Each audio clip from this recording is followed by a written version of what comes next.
Selam arkadaşlar, hepiniz hoş geldiniz. Bugün arka planı nasıl flu yapabilirsiniz? Yani Türkçe meali arka planı nasıl bulanıklaştırabilirsiniz? Sizlere kısaca bunu anlatacağım. YouTube kanalımızda birbirinden eğlenceli eğitim videoları var. Sen de gel, sen de öğren. Arkadaşlar öncelikle Pexel sitesine gidip bir tane fotoğraf bulmamız gerekiyor. Men şeklinde bir aratma yapıp birkaç tane erkek fotoğrafı buluyorum. Bulduğum fotoğrafları indirdim arkadaşlar. Burada 3 tane görsel buldum. Bunları da arka planı nasıl bulanıklaştırabileceğimi şimdi sizlere anlatacağım. Öncelikle buradan ilk görselimi alıp Photoshop programıma aktarmam gerekiyor. Photoshop programıma aktardıktan sonra bulanıklaştırılmasını istemediğim alanı şimdi seçmem gerekiyor arkadaşlar. Çünkü bulanıklaştırılmasını istemediğim alan benim için önde olan bir katman olacak. Bu yüzden önce arka planın bir kilidini açıyorum. Daha sonra hızlı seçim aracı ya da nesne seçim aracıyla gerekli objeyi seçiyorum. Bu şekilde objemi seçtim. Daha sonra detaya inmek isterseniz hızlı seçim aracını alıp daha detaylı bir kırpma işlemi yapabilirsiniz. Zaten bunu bir önceki videoda nasıl yapabileceğinizi anlatmıştım. Şu bölüm kalmış. Ufacık bir alan ama alalım. Bu kadar yeterli, devamını almaya gerek yok. Zaten videodayız, o kadar aman aman bir özenti içinde değilim. Sadece hani sizi bilgilendireyim, öğreteyim size, amacım bu. Şimdi buradaki gereksiz yerleri de silelim, daha güzel dursun. Evet. Şu anda tamam arkadaşlar. Şimdi Ctrl+J tuşuna basarak kopyalamayla katman yaptım ve bu bir kopya oldu. Aynı yerde, aynı mesafede, hiçbir şekilde oynatılmamış. Sadece üstünde ek bir katman oldu. Şimdi bu katmanın gözünü kapatıyorum ya da açık da kalabilir. Alttaki katmanı seçiyorum. Daha sonra filtre bölümüne gidip bulanıklaştır, Gauss bulanıklığı diyorum. Burada Gauss bulanıklığı arka planı bulanıklaştırmamızı sağlıyor. Bakın arka plan şu şekilde duruyor. Biraz yaklaşacağım. Şu şekilde duruyor. Bu ekrana bakın.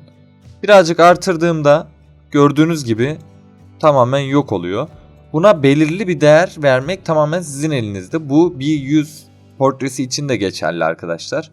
Mesela biz şöyle birazcık bir efekt verelim. Çok fazla oldu, evet. Biraz daha azaltabiliriz. Bu şekilde gayet iyi gibi. Azıcık da artıralım. Tamam dedik. Fotoğrafın nereden nereye dönüştüğünü size şu şekilde açıklayabilirim. Yani çok fazla değil ama birazcık bulanıklaştırma işlemi yaptık. Çünkü arka planı zaten bulanık bir görsel bulabildim. Çok fazla bulamadım. Şimdi bunun 2 tane daha örneğim var. Onlarla daha iyi anlayacaksınız. Hemen ikinci görselime geçiyorum. Aynı işlemleri iyice yapayım ki aklınıza yatsın. Arka planımızın kilidini açtık. Daha sonra nesne seçim aracıyla gerekli nesneyi şu şekilde seçtik. Daha sonrasında da Ctrl+J yaptık. Arka planı aldık görüldüğü gibi. Sadece bu bölümü seçmiş olduk yani. Daha sonra buraya tıklayıp filtre, bulanıklaştır, Gauss bulanıklığı dedik. Ve istediğimiz değeri girdik arkadaşlar. Daha sonrasında da istediğimiz etkiyi elde ettiğimizde zaten işimiz tamamlanmış oluyor. Size de farkını şöyle gösterebilirim. Bunda daha da belirgin. Evet, bakın görüldüğü gibi. Bu şekilde arka planlarımızı bulanıklaştırabiliyoruz. İstediğimiz etkileri verebiliyoruz. Hatta bunun arasına şöyle yeni bir katman açıp bu katmana bir tane metin yazabilirsiniz. Mesela işte love yazalım mesela. Love yazdıktan sonra bunun puntosunu birazcık büyütelim şöyle. Şu anda görselin arkasında olduğu için siz tam okuyamıyorsunuz ama ben görebiliyorum. Bir de bilgisayarım maalesef biraz kasıyor arkadaşlar.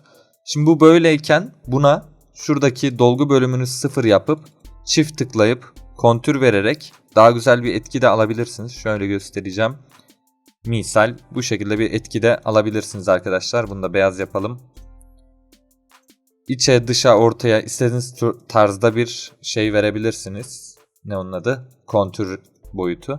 Mesela böyle güzel bir tasarım yapmış olduk. Umarım demek istediğimi anlamışsınızdır arkadaşlar. Yani buradan birçok etki çıkartabilirsiniz.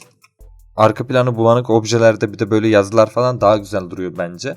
Şimdi bir de bunu son görselimizde yapalım, daha rahat anlayın. Son görselimizde de farklı bir bulanıklaştırmaya değineceğim. Buradan gene nesne seçim aracıyla arabayı seçmek istiyorum. Arabayı direkt kendisi seçsin. Tabii ki de biraz kusurlu seçti ama videodayız, nasıl özenmiyoruz. Arka planın hemen kilidini kaldırıp filtre bölümüne gidip bulanıklaştır diyorum. Burada hareket bulanıklığını seçiyorum. Bu bizim, bakın görüldüğü gibi görsel direkt değişti. Sanki böyle hareket ediyormuş da son anda fotoğraf çekiyormuş gibi bir etki elde etmiş olduk. Bunu azaltırsak bu değer değişecektir. Ben bunu genelde şu tarz şeyler için kullanıyorum. Mesela yeni dedim, bir tane dosya açıyorum. 1000'e 500 diyelim mesela. Tam tersi olacakmış. 500'e 1000 olacakmış. Hemen geliyorum. Arkadaşlar 100'e 500 açmışım. 5 dakikadır deniyorum, hatalı olan benmişim. Neyse. Şimdi mesela bir tane arka plan rengi verelim biz buraya. Size bir örnekle açıklamak istiyorum bunu. Burada benim bir fotoğrafım olsun. Örnek veriyorum. Daha yeni ki abimiz ablamızı kesmiştik. Onları bir alalım şöyle. Buyurun sizi misafir edelim. Şöyle boyutlarını biraz küçülteceğim. Evet. Şimdi arkadaşlar burada şöyle bir şey yapabiliyoruz. Bakın mesela bir tane daha bunların kopyasını aldım Ctrl+J ile. Birazcık sola kaydırdım. Daha sonra bunun gözünü gizledim. Arka planı seçip filtre bölümüne gidip bulanıklaştır. Hareket bulanıklığı dediğimde şöyle bir etki elde etmiş oluyorum. Şimdi tamam dedim ve şu objeyi açtığımda sanki onların arkasından gelen bir gölge varmış gibi. Bakın çok güzel olmadı mı sizce de? Arka planda şöyle uyumlu bir renk yaparsak bence daha güzel olacaktır.